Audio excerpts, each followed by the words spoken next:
आणि यानंतर एक अत्यंत महत्त्वाची मोठी बातमी। मुंबईतल्या पवई परिसरात काही मुलांना डांबून ठेवल्याचा प्रकार उघडकीला आलेला होता। मुलांना डांबून ठेवल्यानंतर तत्काळ पोलिसांनी कारवाई करत या मुलांची सुखरूप सुटका केलेली आहे। आणि ज्या व्यक्तीने या मुलांना डांबून ठेवलं होतं त्या रोहित आर्याला पोलिसांनी अटक केलेली आहे। एकूण 17 मुलांची सुटका करण्यात आल्याचं समजतंय। त्या व्यतिरिक्त आणखीही 2 व्यक्ती होत्या ज्यांना पोलिसांनी सोडवलेलं आहे अशी देखील माहिती मिळतेय। या सगळ्या कारवाईसाठी म्हणून पोलिसांकडनं शीघ्र कृती दलाला पाचारण करण्यात आलेलं होतं। QRTची जी टीम आहे ती या ठिकाणी दाखल झालेली आहे। मीटिंगसाठी कुठल्या कारणासाठी हे देत आहेत याची नोंद कुठल्याही हॉलची किंवा कुठल्याही बँक्वेट हॉलची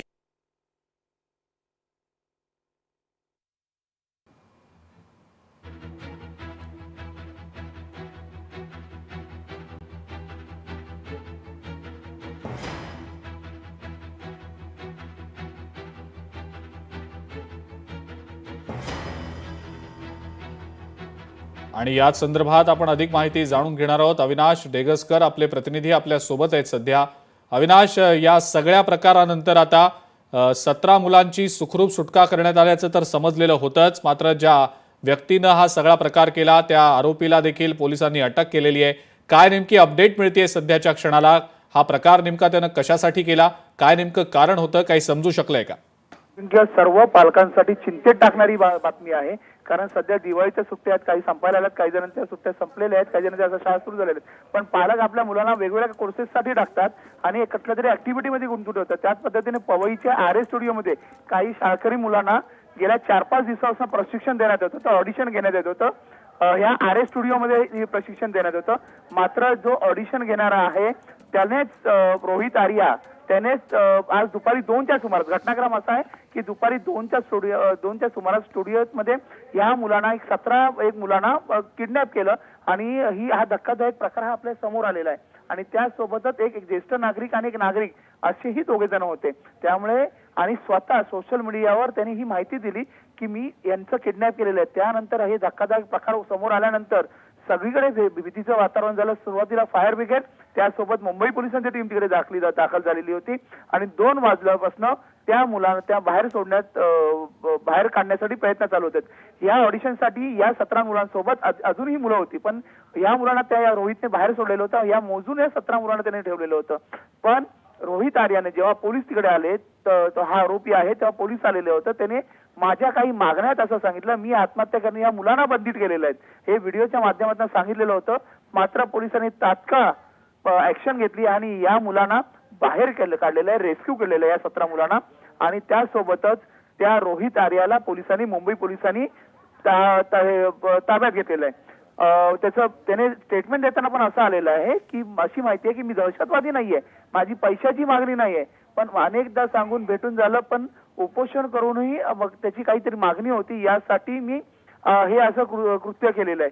आणि त्यासोबतच मात्र जी हालचाल सुरू झाली त्यामुळे सगळा पालक वर्ग असेल किंवा त्या मुलांचे पालक असतील त्यात घाबरलेल्या परिस्थितीत पोलिसांकडे याचना करत होती की या मुलांना लगेच रेस्क्यू करा। पोलिसांनी जशी ऍक्शन घेतली त्यासोबतच तिकडे NSG, महत्वाचं म्हणजे पोलिसांसोबत NSG कमांडोही तिकडे दाखल झालेला आहे। पण अविनाश, या व्यक्तीची काय पार्श्वभूमी आहे नेमकी? त्यानं सगळं हे कशासाठी म्हणून केलं त्याबद्दलचा काही तपशील कळू शकलाय का? पोलिसांची प्राथमिक तपासानंतरची काय माहिती समोर येते? अशी माहिती कळते की रोहित आर्या हा जो ऑडिशनचे क्लासेस चालवत होता, त्याचा काहीतरी एका प्रकल्पात आर्थिक नुकसान झाल्याची माहिती त्याच्याकडे होती, त्याने माहिती दिलेली होती। यासाठी त्याने अनेकदा प्रयत्न केले, अनेकांशी त्याने भेटून झालेलं होतं अशी माहिती मिळते। मागील काही दिवसापासून उपोषणालाही बसला होता, पण माझ्या ह्याच्याकडे दुर्लक्ष केले जाते, यासाठी कुठलीच हालचाल होत नव्हती, त्यामुळे मी हे काम केलं असं त्याने सांगितलं। अशी माहिती पोलिसांकडे दिलेली आहे। पैशाची मागणी नाहीये, दहशतवादी नाही असंही म्हणतोय तो, अनेक प्रयत्न केले नाहीत असंही म्हणतोय, अनेकदा भेटूनही झालं वरिष्ठांना वेगवेगळ्या विभागात, पण माझी दखल घेतली नाही, त्यामुळे हे मी काम करतोय अशी त्याने पोलिसांकडे माहिती दिली। त्यात असं कळतंय की त्यात कोट्यवधी रुपयाचं त्याचं नुकसानही झालेलं आहे। बरं, पण अविनाश, मग या सगळ्यामध्ये आता तो मानसिक आजारी आहे, मानसिक रुग्ण आहे असा देखील सुरुवातीला प्रकार समोर आलेला होता। त्याबद्दलचं नेमकं काय? म्हणजे त्यानं एकदम प्लॅन करून हा सगळा प्रकार केला असं देखील सांगितलं गेलं।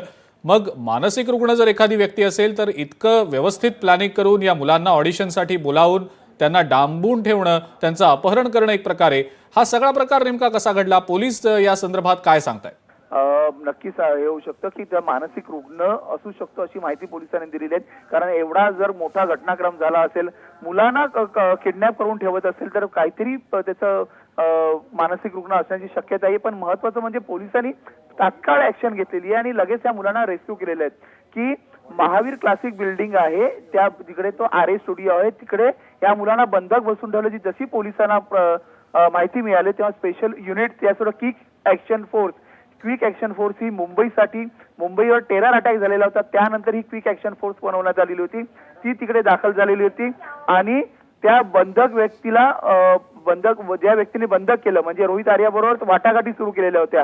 पण त्याच्यावर चर्चा चालू असताना त्याच वेळेला मुंबई पोलिसांनी ऍक्शन टीमने त्याचबरोबर बाथरूम मधूनच एंट्री करून आज सर्व मुलांची सुटका केलेली आहे. त्याला ताब्यात घेतलेलं आहे. 17 मुलं होती, एक वयस्कर आणि एक स्थानिक असे 19 लोक आतमध्ये होते. आणि या रोहित आर्याला ताब्यात घेतलेला आहे. तर रोहित आर्याकडनं एक बंदूक पण मिळालेली आहे, एअरगन मिळालेली आहे, त्याचसोबत एक केमिकलही मिळालेले आहे. आणि आता त्याचा तपास सुरू झालेला आहे. आरोपीचं बॅकग्राऊंड, त्याच्या काय काय मागण्या अजून होत्या यासाठी त्याने त्याची माहिती आता पोलीस सुरू केलेली आहे. सुरुवातीला जेव्हा त्याने क्लासेस हे सुरू केलेले होते, ऑडिशनचे क्लासेस सुरू केलेले होते, तेव्हा त्याने जाहिरात अशी दिलेली होती की मला एका वेब सिरीज साठी ऑडिशन घ्यायचं आहे, त्यासाठी या मुलांना पाठवा. एका सोसायटीचा हॉल घेतला आणि जी मुलं ऑडिशन होलेली तिकडेच त्याने ते बंद केलेलं. प्रश्न असा उभा राहतो की ज्या सोसायटीने हा हॉल दिलेला असेल किंवा कुठल्याही मुंबईतल्या मोठ्या सोसायटीज असतात तेव्हा हा हॉल दिला जातो, तेव्हा त्या व्यक्तीची माहिती घेणं किंवा यासाठी काहीतरी कायदेशीर बाबी पूर्ण केलेल्या असतील का किंवा घ्यायला, कारण मोठ्या प्रमाणावर मुलं एका ठिकाणी जमा होतात त्यावेळेला सुरक्षेची काळजी सगळ्यांनाच असते. त्यामुळे राज्य शासनाने आता या वेळेला अशा काही कार्यक्रम असतात, ऑडिशन असेल किंवा इतर क्लासेस असतील किंवा काही असेल, तेव्हा काहीतरी नियम टाकले पाहिजेत असं तरी वाटतंय. त्यानं त्या व्यक्तीनं, रोहित आर्य नावाच्या व्यक्तीनं ज्यानं अपहरण केलं या मुलांचं, त्यानं एका मंत्र्याच्या घरासमोर उपोषण केलेलं होतं, आंदोलन केलेलं होतं. काय नेमका प्रकार होता तो? काय नेमकं घडलं होतं त्यावेळेला? काय पार्श्वभूमी आहे या सगळ्या अपहरण नाट्याच्या अनुषंगानं? त्याबद्दलची काय माहिती आहे? या संदर्भात थोडी माहिती आपल्याकडे आलेली आहे की मागे काही दिवसापासून तो उपोषणाला बसला होता. त्याचं म्हणणं आहे की सरकारकडे पैसे आहेत पण माझ्याकडे पैसे नाही, मला पैसे दिले नाहीत. शिक्षण विभागासाठी त्याने एक स्वच्छता मॉनिटरिंगचा एक प्रोजेक्ट लोड काढून केलेला होता, त्याला त्याचे पैसे मिळाले नाही. त्यांची कोट्यावधी रुपयाचा प्रोजेक्ट आहे असं त्याचं म्हणणं आहे आणि त्यात त्याचं नुकसान झालं ही माहिती त्याने दिलेली आहे. मात्र मानसिक जर ह्याच्यात जाऊन जर त्याने कार्य केले तर झाली ती चुकीच आहे, पण त्याने हे जी घटना घडवली त्याने त्या किडनॅपिंग केली ही त्याच्यापुढे फार मोठी घटना असते. आणि त्यामुळे रोहित आर्याने जी ज्या पद्धतीने किडनॅपिंग केलेलं आहे त्यामुळे कायदा सुव्यवस्था तसंच पालकांनाही चिंतेत टाकण्याचं काम त्याने केलेलं आहे. बरं, ठीक आहे. अविनाश, तुम्ही असेच जोडलेले राहा. मी येतो पुन्हा एकदा आपल्याकडे. आपण प्रेक्षकांना अपडेट्स ज्या मिळत आहेत आपल्याला त्या अपडेट्सच्या अनुषंगानं माहिती देऊया. एका मंत्र्यांच्या घरासमोर या रोहित आर्यानं उपोषण केलेलं होतं, आंदोलन केलेलं होतं. कुठल्या तरी एका प्रकरणामध्ये त्याचे पैसे अडकून पडलेले होते आणि याच अनुषंगानं त्यानं हा सगळा प्रकार केला असावा अशी शक्यता सध्या वर्तवली जाते. आणि या प्रकरणामध्ये त्यानं नेमका हा सगळा जो अपहरण करण्याचा निर्णय घेतला, प्लॅन केला होता हा सगळा प्रकार अपहरणाचा, तो त्यानं कदाचित याच एका गोष्टीसाठी केलेला होता अशी देखील माहिती आता समोर येते.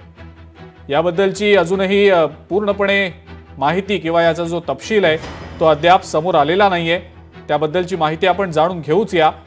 मात्र एका मंत्र्यांच्या बंगल्यासमोर या रोहित आर्यनं उपोषण केलेलं होतं, आंदोलन त्यानं केलेलं होतं अशी माहिती मिळते. सरकारकडून नियमाप्रमाणे त्याच्या एका कामाचे पैसे त्याला मिळालेले नाहीत अशी त्याची तक्रार होती आणि याच तक्रारीमुळे त्यानं हे सगळं आंदोलन केलेलं होतं. ते आंदोलन केल्यानंतर सुद्धा त्याला यश मिळालं नाही, त्याला त्याचे पैसे परत मिळाले नाहीत आणि म्हणून त्यानं हे सगळं पाऊल उचललंय अशी देखील माहिती आता समोर येते.